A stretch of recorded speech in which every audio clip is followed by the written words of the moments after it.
guys, so we are actually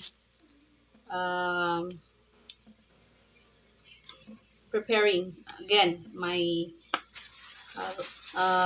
ingredients. Okay, pero ito guys, naglilinis muna ako ng kangkong para sa sinigang natin.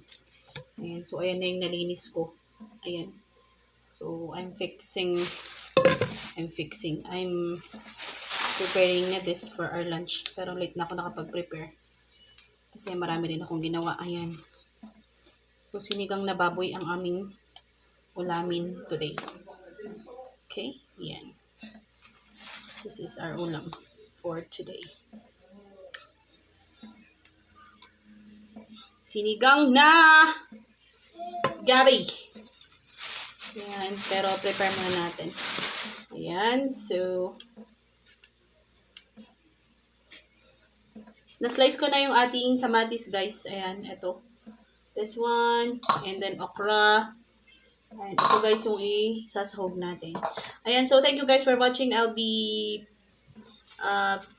taking some pics mamaya para dun sa sinigang natin. Okay? Thank you guys. Bye!